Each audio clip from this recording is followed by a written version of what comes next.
ज्येष्ठ मास की जबरदस्त गर्मी से तप्त होकर जब ये मनुष्य सावन के महीने में आता है तो सावन की फुहार उसके तन मन को भीतर से ठंडक पैदा करती है और उसे प्रसन्न कर देती है। इसी प्रसन्नता के वातावरण में सावन का मास भगवान शिव की स्तुति करने के लिए, उसकी उपासना करने के लिए, प्रार्थना करने के लिए एक पवित्र मास माना जाता है। और हम उस भगवान शिव को धन्यवाद का देते हैं कि हम इतनी तप्त गर्मी से निकलकर इस ठंडक में आए हैं। जब वातावरण अच्छा होता है बाहर और भीतर मन प्रसन्न होता है, वही समय होता है भगवान को धन्यवाद देने का।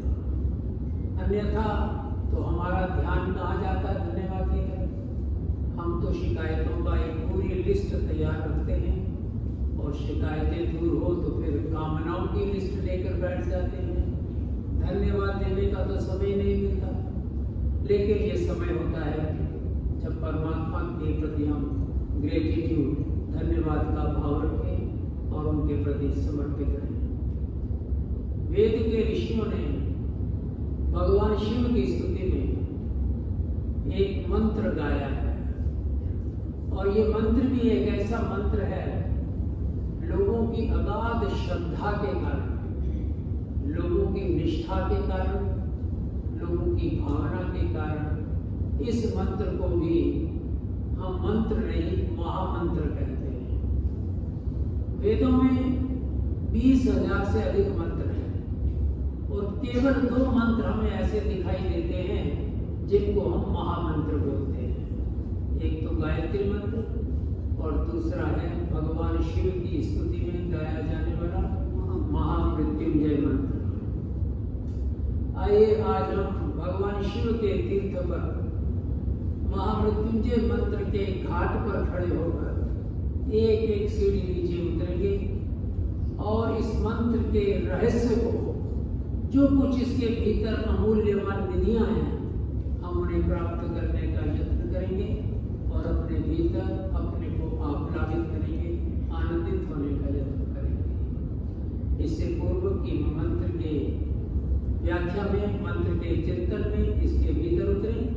आप सभी लोगों से निवेदन, एक बार महामृत्युंजय मंत्र का शांत भाव से बहुत धीरे धीरे मेरे साथ उच्चारण करें और जिन लोगों को नहीं आता वे इसका श्रवण करें। ओम त्र्यंबकं यजामहे सुगंधिं पुष्टिवर्धनम् उर्वारुकमेव वन्दना मृत्योर्मुक्षीयमामृता।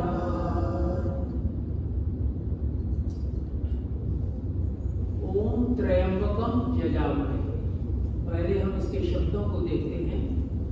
ओम, जैसा कि आप जानते हैं कि परमात्मा के समस्त स्वरूप को प्रकट करने वाला उनका नाम है। और कहा कि त्र्यंबकम यजामहे। त्र्यंबकम भगवान शिव को कहते हैं। यजामहे अर्थात हम उस भगवान शिव के सानिध्य को प्राप्त करें, उसके साथ हम जुड़ जाएं। सुगंधिम पुष्टि वर्धनम, और वह सुगंध जो परमात्मा के भीतर है वो हमारे भीतर भी आ जाए और हम पुष्टि वर्धन हो हमारा। उर्वारुक में वंदना, यहाँ कहा कि जैसे इस संसार में हम रहते हैं और जहाँ भी हम रहते हैं कुछ बंधन तो होते ही हैं, परिवार में, समाज में, राष्ट्र में। तो कहा कि इन बंधनों से हमको इस प्रकार से छुड़ा देना, एक छोटी सी उपमा दी। वेद के मंत्रों में बहुत कम स्थानों पर उपमा दी जाती है जहाँ अत्यंत ही आवश्यक होता है। तो यहाँ वेद के ऋषियों ने उपमा दी उर्वारुक, यानी जिस प्रकार से खरबूजा अपनी डाल से अनायास जब वो पक जाता है, सुगंधित हो जाता है तो छूट जाता है, ठीक इसी प्रकार से मैं भी इस संसार की डाल से छूट जाऊं। और फिर कहा मृत्यु और मोक्षीय मां अमृता, मृत्यु और मोक्षीय, मुझे मृत्यु से छुड़ा, मां अमृता, अमृत से मत छुड़ा। ये प्रार्थना है भक्त की भगवान के प्रति। अब यहाँ बात है बंधन से छूटने की। और ये संसार जहाँ हम लोग रहते हैं, सुख और दुख का बंधन है, मिश्रित है सुख और दुख। हमारे जीवन में क्रम से सुख और दुख आते रहते हैं। दुख का बंधन हमको दिखाई दे जाता है, हम परेशान होते हैं, हमें पता लग जाता है। बंधन तो सुख का भी होता है, लेकिन यह है कि हमको पता नहीं लगता। क्यों? क्योंकि वो बंधन प्रीतिकर बंधन होता है। इसलिए बंधन भी दो प्रकार के होते हैं, एक प्रीतिकर बंधन, एक अप्रीतिकर बंधन। और जितने प्रीतिकर बंधन होंगे वो बहुत अच्छे होंगे। प्रीतिका मुस्कुरा रही है, हेमंत के लिए आपका बंधन तो प्रीतिकर ही है। तो प्रीतिकर बंधन जो होता है वो अपने द्वारा लगाया जाता है। एक होता अप्रीतिकर बंधन जो दूसरे के द्वारा होता है। अब देखिए, हम मकान बनाते हैं, उसमें कुंडी लगाते हैं, सांकल चटकनी कुछ लगी होती है। कुंडी बाहर से भी होती है और भीतर से भी होती है। जिस समय कोई बाहर से कुंडी लगाकर चला जाए तो बड़ी समस्या होती है। हमें कहीं न जाना हो फिर भी 100 तरह के काम याद आ जाते हैं कि बाहर कैसे जाऊं, कैसे जाऊं। व्यक्ति के भीतर उद्विग्न होने लग जाता है, दुखी होता है। क्यों? क्योंकि दूसरे के बंधन में आ गया है, कुंडी बाहर से लगी है। तो शास्त्र वहां कहते भी हैं पर वशम दुखम। दुख क्या है? दूसरे के वश में आ जाना। अब देखिए, 1947 से पहले जब हम लोग ब्रिटिश हुकूमत के अधीन थे तो दुखी रहते थे लोग। तभी तो सबने मिलकर एक आंदोलन खड़ा किया और इस देश को स्वतंत्र कराया। तो परतंत्रता में दुख होता है और स्वतंत्रता में सुख होता है। जब कुंडी बाहर से लगी होती है तो व्यक्ति दुखी होता है, अपने हाथ की बात नहीं है। और जब कुंडी वो हम रात होती है या दोपहर होती है, हम सोते हैं तो हम खुद ही कुंडी लगा लेते हैं अंदर से। अब दरबार में तो कुंडी लगी है बाहर से भी और भीतर से भी। बाहर वाली कुंडी में छटपटाहट है, लेकिन भीतर वाली कुंडी में बड़ी प्रसन्नता है, बड़ा सुकून है, बड़ी शांति है, चैन से सोते हैं। तो ये दो प्रकार के बंधन कहा कि मृत्यु और मोक्ष मां अमृता। जो बाहर से लगा है कुंडी, दूसरे के हाथ में है, उसका अभिप्राय है मृत्यु। अब मृत्यु देखिए, जब हम लोगों को आती है, हमारे हाथ में तो नहीं है ना। हम चाहे आज बढ़ जाना नहीं कर सकते। हमारी जब मृत्यु होनी है, जिस क्षण होनी है तभी होनी है। मुझे याद पड़ता है, हमारे एक मित्र थे, कोई 30 वर्ष पुरानी बात है। तब हम दिल्ली से फरीदाबाद शटल से जाया करते थे। तो एक व्यक्ति था हमारे साथ, बड़ा दुखी था, बेचारा परेशान रहता था और बार बार कहता था मैं आत्महत्या कर लूंगा। तो क्या है, गाड़ी के आगे कूद जाऊँ, मेरी आत्महत्या हो जाएगी। हमने कहा तो यहीं से क्यों नहीं कूद जाता चलती गाड़ी में से? कहता हो सकता है मैं बच जाऊँ, मैं तो इंजन के आगे कूदूंगा। और ये कहने वाली क्या बात थी, एक दिन क्या हुआ, अचानक वो कूद ही पड़ा। गाड़ी आ रही थी, दौड़ता हुआ गया और सीधा इंजन के आगे, लेकिन उसका पैर जो साइड में तारें होती ना, उस तार में फंस गया और गिर गया और गाड़ी निकल गई। ये बाजू उसका कट गया, लेकिन जीवित फिर भी रहा, आज भी वो जीवित है। अब और अधिक दुखी हो गया। तो मृत्यु हमारे बस में नहीं है, दूसरे के हाथ में है। ये बाहर की कुंडी है और एक भीतर की कुंडी होती है, अमृत तत्व की कुंडी, वो हमारे हाथ में है। अब हम लोग कहते हैं हमें अमृत तत्व क्यों नहीं मिलता? क्यों नहीं मिलता? क्योंकि हमारे कर्म इसी प्रकार के हैं। हमारे भीतर जो चेतना का दिया जल रहा है, हम ऐसे कर्म करते हैं कि इन कर्मों के परिणाम स्वरूप उस चेतना के दिए के ऊपर अनेक प्रकार के आवरण पड़ जाते हैं और उन आवरणों के साथ साथ अंधकार हो जाता है और हम अंधकार में जीते हैं। फिर कहते हैं जब हमें कुछ प्राप्त नहीं हो रहा। लेकिन हम वापस इस मंत्र की ओर आए कि बंधन दो प्रकार का है और इस बंधन में भी द्वंद्व पैदा हो जाता है कि हम इसको चुने, इसको चुने। हमारे जीवन में अधिकांशतः आपने देखा होगा, अनेक बार समस्याएं आती हैं कि इसको लूं कि इसको लूं, इधर जाऊं या इधर जाऊं। तो इन बंधनों में, इन द्वंद्वों में इसको चुनूं करते करते सारा जीवन निकल जाता है और हम चुनते ही रह जाते हैं। इसमें ज्यादा सुख मिलेगा, इसमें दुख मिलेगा, इसको छोड़ देते हैं। तो इस सब को चुनते चुनते जब सारा जीवन निकल जाता है लेकिन द्वंद्व से मुक्त नहीं हो पाते। और वस्तुतः क्या है कि जब तक हम द्वंद्व से मुक्त नहीं होंगे, जब तक हम बंधन से मुक्त नहीं होंगे, तब तक व्यक्ति के जीवन में आनंद पैदा नहीं हो सकता। योगेश्वर भगवान श्री कृष्ण ने स्पष्ट किया, ते द्वंद्व मुक्ताः भजन्ते माम दृढ़ता। तुम्हें द्वंद्व से मुक्त होना ही पड़ेगा आनंद स्वरूप परमात्मा से जुड़ने के लिए। लेकिन वो होगा कैसे? भजन्ते माम दृढ़ता, भजन से होगा। लेकिन एक इसमें एडजेक्टिव लगाया, कौन से भजन से होगा? दृढ़व्रती भजन से होगा। अब दृढ़व्रती भजन और भजन में क्या अंतर है? एक तो भजन है हम भगवान का जाप कर लेते हैं, घर में बैठकर पूजा अर्चना कर लेते हैं। लेकिन दृढ़व्रती भजन ये है कि जब भजन को हम गाते हैं, जो कुछ गाते हैं उस गाने के ऊपर जीना प्रारंभ कर देते हैं, तो फिर जीवन से द्वंद्व मुक्त हो जाता है। और जिस व्यक्ति का जीवन द्वंद्व से मुक्त हो जाता है वह निर्द्वंद अवस्था में पहुंच जाता है, वही आनंद और मोक्ष का अधिकारी बन जाता है।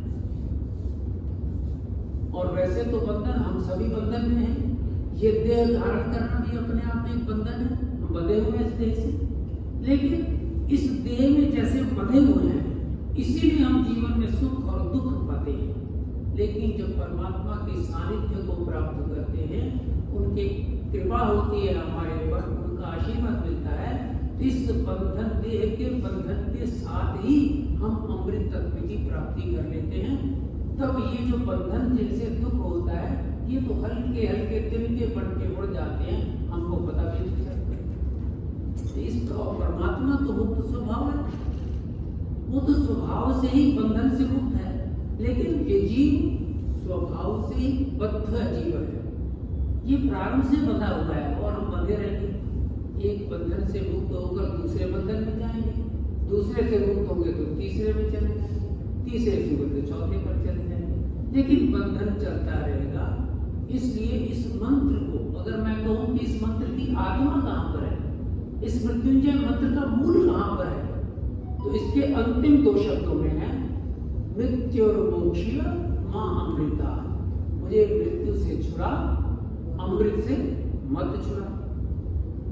लेकिन क्या होता है, जब हम इस बंधन में आए होते हैं, हम दुखी होते हैं, तो हम परमात्मा की पूजा अर्चना या उनका ध्यान करना शुरू कर देते हैं। लेकिन जब हम सुखी होते हैं तब हम करते नहीं। लेकिन इसीलिए भगवान शिव की उपासना के लिए जिस मास को चुना गया, ऐसा नहीं कि इसी मास में हमने उनकी प्रार्थना करनी, आगे पीछे हमें पूजा अर्चना नहीं करनी। ये तो हमेशा सदैव करनी है। लेकिन ये एक थोड़ा समय विशेष रूप से लिया जाता है ताकि इसमें हम अभ्यास कर लें, भगवान के साथ जुड़ने का, उनके साथ रहकर उस आनंद की प्राप्ति के लिए थोड़ा यत्न अधिक करें। और वर्ष भर हम करते रहते हैं, लेकिन व्यक्ति तो भूल जाता है, इसलिए फिर दोबारा से रिपीटिशन हो जाता है, फिर से वो इसको याद कर लेता है और फिर आगे बढ़ जाता है। तो जिस प्रकार कोई प्रश्न हो ना, तो बाद में पूछ लेना, बीच में तो गड़बड़ हो जाएगी, ठीक है? क्षमा चाहता हूं।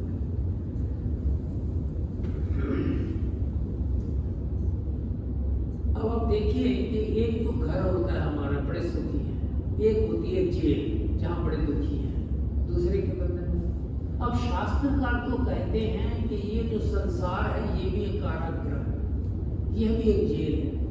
लेकिन इस जेल की जो चाबी है ना, वो परमात्मा के पास है। हम सब तो परमात्मा की खिलौने हैं, हमें चाबी भर देता है। और किस खिलौने में कितनी चाबी भरी है, वो कितना चलेगा, ये उस परमात्मा को पता है। जब चाबी पूरी हो जाती है तो फिर आप जानते हैं ये खिलौना भी समाप्त हो जाता है। तो इस प्रकार से उस अमृतमय परमात्मा को पाने के लिए, उसके सानिध्य के लिए उसके साथ जुड़ने के लिए हम लोगों को भजन करना है। और भजन कौन सा करना है? दृढ़ हृदय भजन करना है। और इसीलिए वेद के ऋषि ने तो कहा शिव का जो अभिप्राय है वो है कल्याण कर। शिव सदैव कल्याण करते हैं।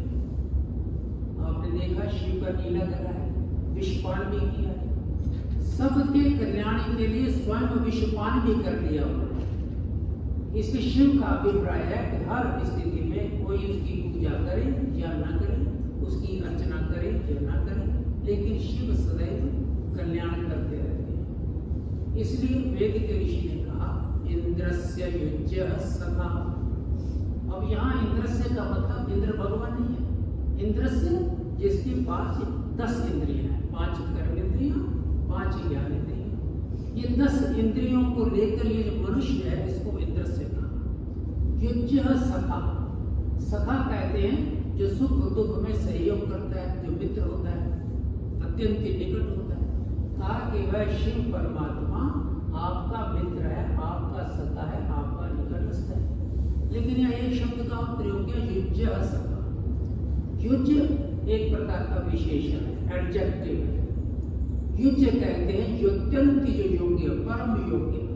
कहा कि वह परम योग्य शिष्य है।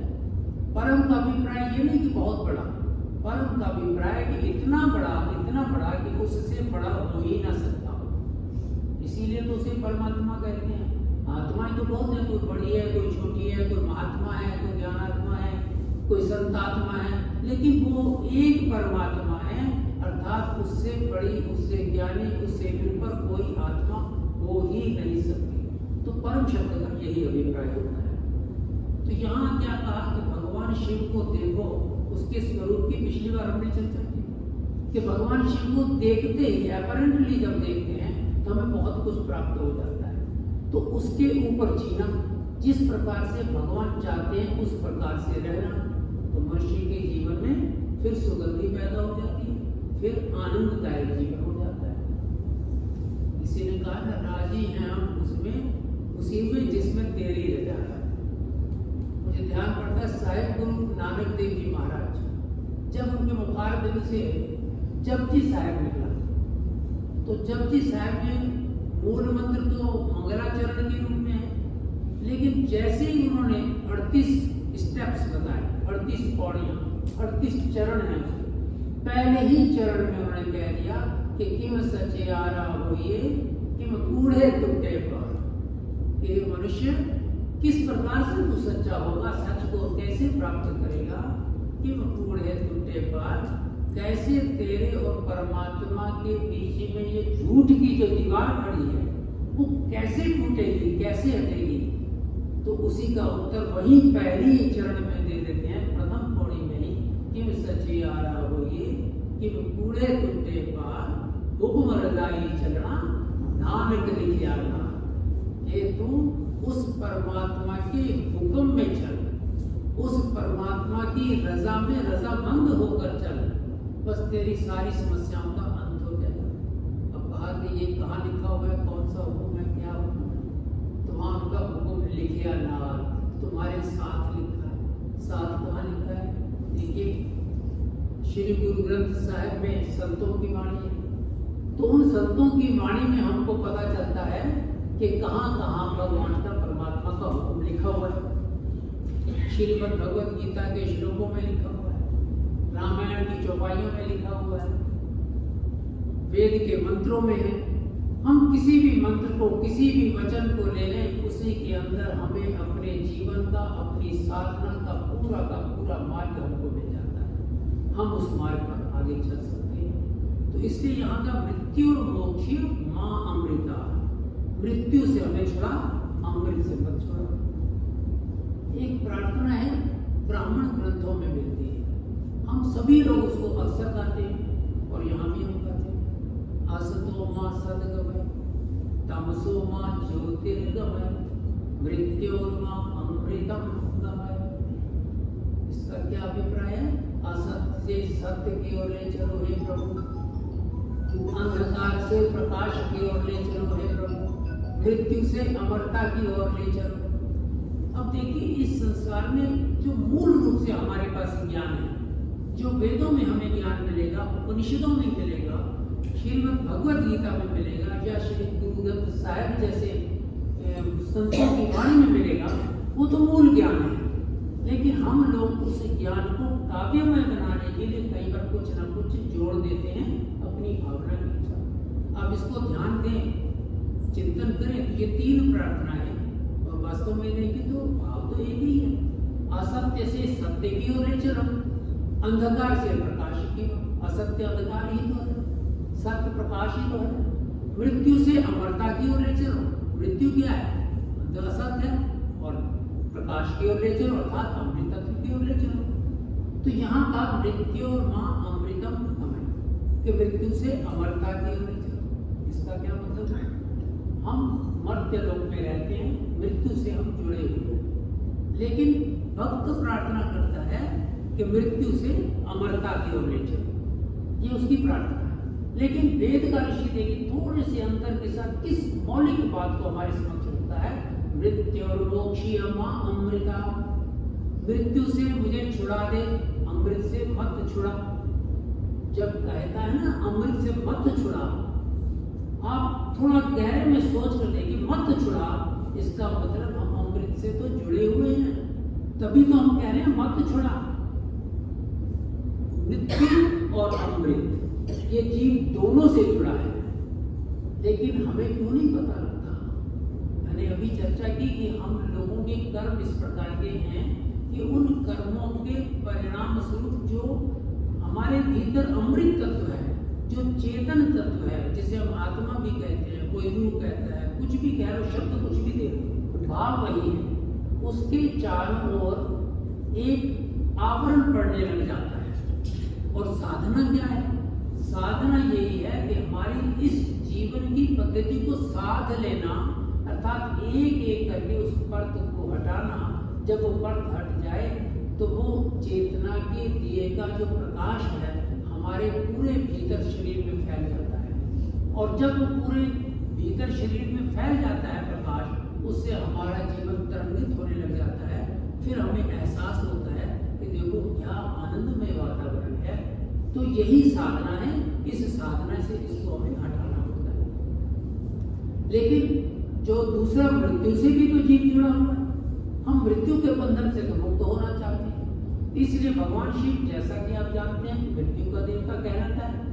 हमारे पुराणों में मृत्यु का देवता भगवान शिव को कहते हैं। और भगवान शिव से प्रार्थना की जा रही है कि तुम हमें मृत्यु से छुड़ा दो और मृत्यु से हम मुक्त हो जाए। कैसे मुक्त हो जाए? थोड़ा इसी मंत्र में वापस आते हैं। वहाँ क्या लिखा है? उर्वारुकमिव वंदनान् सुगंधिम पुष्टि वर्धनम्। यहाँ एक छोटा सा उदाहरण खरबूजे का। खरबूजा जिस बेल से लगा होता है, आपको पता है कि वो इतना मजबूत होता है कि उस बेल से खरबूजे को खींचकर आप तोड़ना चाहें तो पूरी की पूरी बेल साथ आ जाती है, वो टूटता नहीं है कभी। अब ये अलग बात है कि आजकल हमने चाकू ले ले, कोई धारदार शस्त्र से काट दे, लेकिन वो छूटता नहीं। वो छूटता कब है? जब वो पक जाता है, जब उसमें रस भर जाता है। रस भरने के बाद से सुगंध उठने लगती है, वो तो फिर आमंत्रित करता है, आओ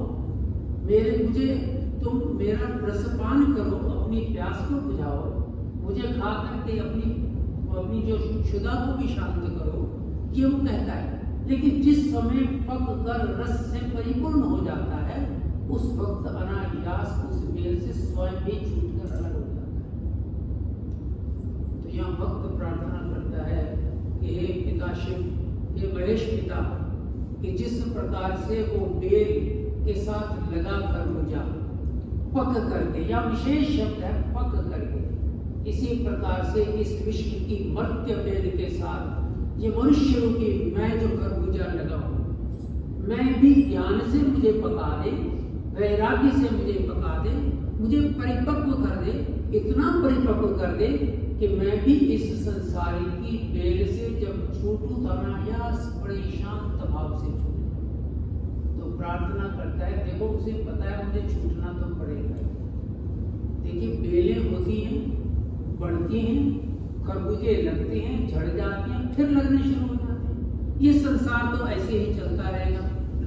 आते और जाते चलते रहते हैं। लेकिन आना और जाना, देखिए जिस समय जाता है व्यक्ति उसको कितना दुख होता है, क्योंकि कोई संसार से जाना ही नहीं चाहता। इस संसार में मोह के साथ, ममता के साथ इतना अधिक बंधा हुआ है और ना ही संसार के लोग उसे जाने देना चाहते हैं। लेकिन दूसरी तरफ से देखो कि भगवान शिव ने अगर मृत्यु का देवता कहा हुआ है, उनके वरदान से हम छूट जाते हैं, तो व्यक्ति के जीवन में मृत्यु परमात्मा के द्वारा दिए हुए जितने भी वरदान है, सबसे बड़ा वरदान ये है, इसमें सबसे अधिक प्रसन्नता है।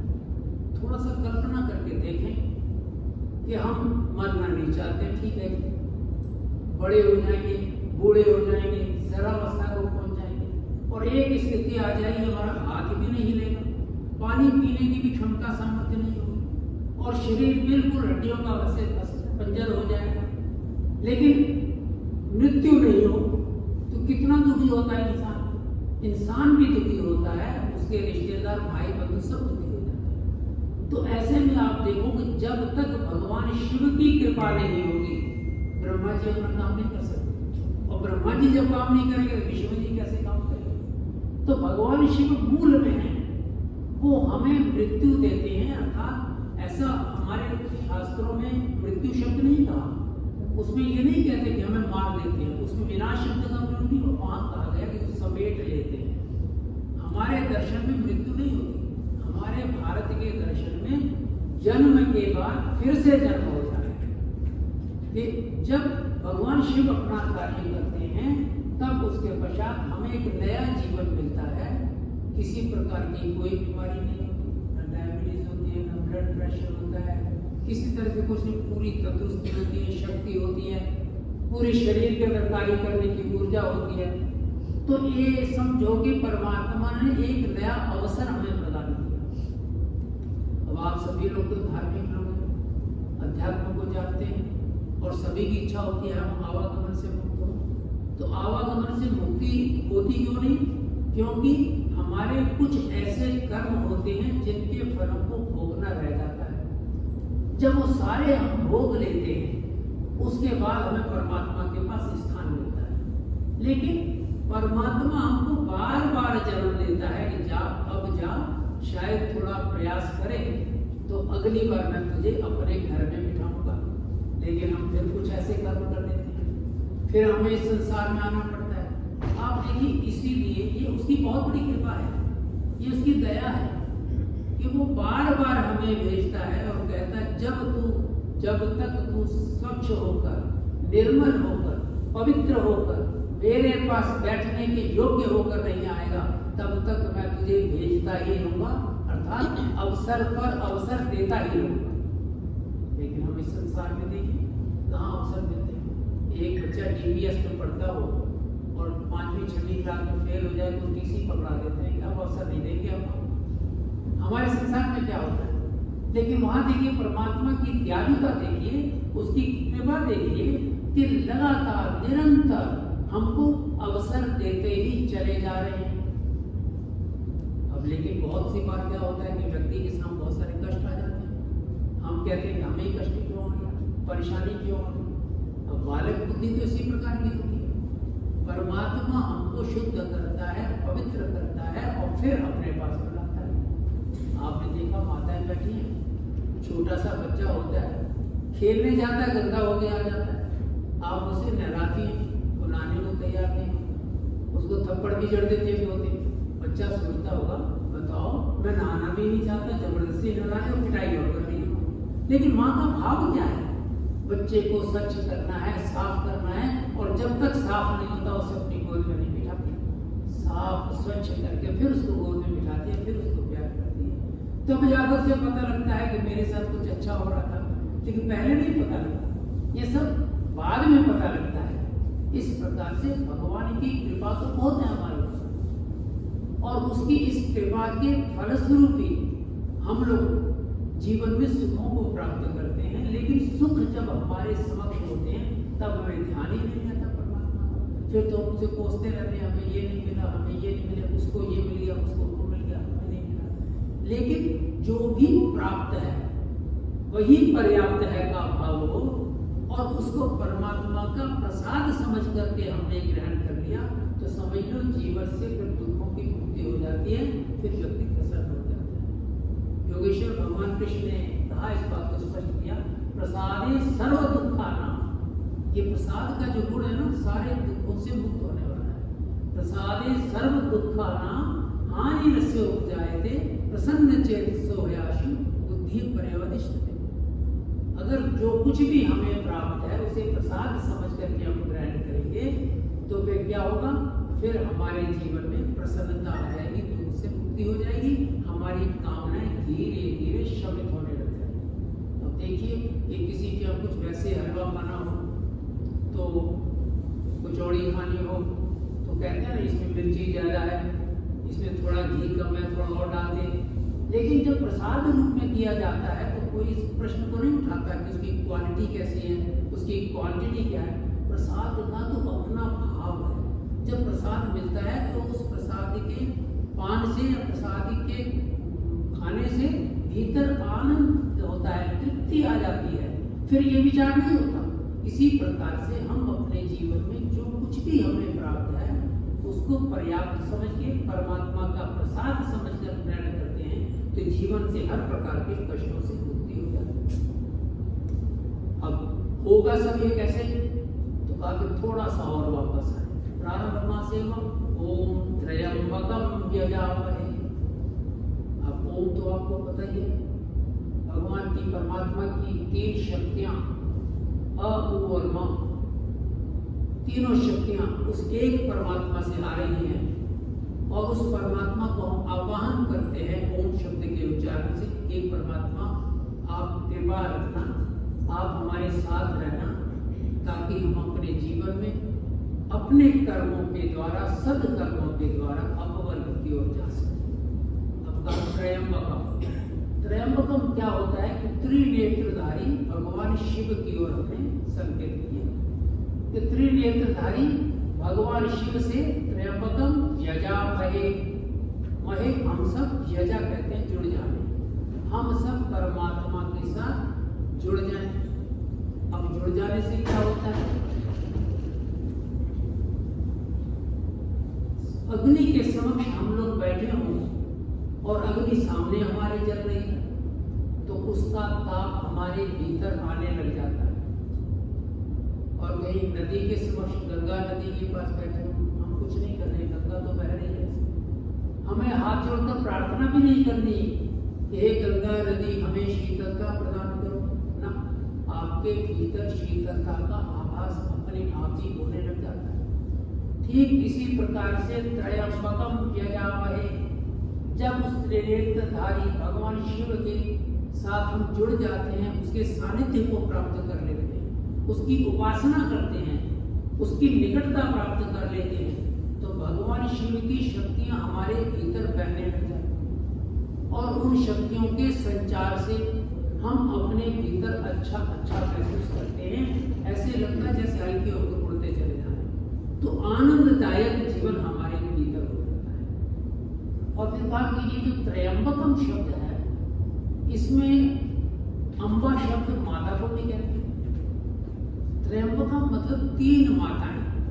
3 माताएं कौन सी हैं? एक सरस्वती माता है, और एक लक्ष्मी माता है, और एक दुर्गा माता है। हम 3 माताओं की पूजा अर्चना करते हैं। लक्ष्मी माता से हम सभी लोग धन मांगते हैं, और धन से सब सुख साधन में एकत्रित करते हैं। लेकिन उन साधनों को अगर कोई हमसे छीन ले जाए तो हमें शक्ति भी चाहिए, तो उसके लिए हम दुर्गा माता की पूजा करते हैं। लेकिन शक्ति भी हो, सामर्थ्य हो, सुख संपदा हो, सब साधन हो, इन सब का सदुपयोग भी तो होना चाहिए। उस सदुपयोग के लिए हम सरस्वती माता की आराधना करते हैं, उपासना करते हैं, और उनसे ज्ञान की इच्छा मांगते हैं कि आप हमें ज्ञान भी प्रदान करो। तो व्यक्ति के पास ज्ञान हो, और व्यक्ति के पास धन संपदा हो, सुख साधन हो, और शक्ति भी हो, फिर क्या चाहिए? तो इसलिए कहा, यहाँ विशेष रूप से संकेत किया है त्र्यंबकम, 3 प्रकार की अम्बाओं की हम पूजा अर्चना करते हैं सब कुछ पाने के लिए, ये 3 अम्बाओं का रूप व त्रिनेत्रधारी भगवान शिव हैं। ये सब तीनों शक्तियां उस भगवान शिव के यहाँ से प्रवाहित हो रही हैं और हमारे पास आ रही हैं। तो भगवान शिव की ये शक्तियां जब हमारे भीतर आती है, क्योंकि हमने उनके साथ अपना निकट का रिश्ता बना लिया, साधना कर ली, तो भगवान शिव की वस्तुतः साधना क्या है कि इस संसार में हम रहते हैं बंधन में, इस बंधन को धीरे धीरे तोड़ते हुए हम अपने को वापस लाकर संसार से अपने तक आ जाए। अब रहना तो संसार में पड़ेगा, संसार का व्यवहार तो निभाना है, और फिर उसके बाद साधना करके हम अपने को आसन इत्यादि पद्धति से अपने मन पर आ जाए। अब मन को प्राणायाम के हिसाब से उसका निरोध करके हम अपने भीतर आत्म तत्व तक पहुंचे। वो कैसे पहुंचेगा? प्रत्याहार धारणा से ध्यान पड़ेगा। अब ध्यान की गहराई में जब उतर जाएंगे तो वहीं पर त्रयंबकम यजामहे फलित होता है। फिर वहां भगवान शिव की जब कृपा होती है तो व्यक्ति ध्यान से तुरंत समाधि में प्रवेश कर जाता है, और जब समाधि में प्रवेश कर जाता है तो यूं समझो समस्त प्रकार की जिज्ञासाओं का समाधान उसे मिल जाता है, भीतर से मिल जाता है। फिर अब कोई शंका नहीं है, कोई संशय नहीं है, फिर समाधान ही समाधान उसके पास है। और जब सब समाधान है तो फिर जीवन में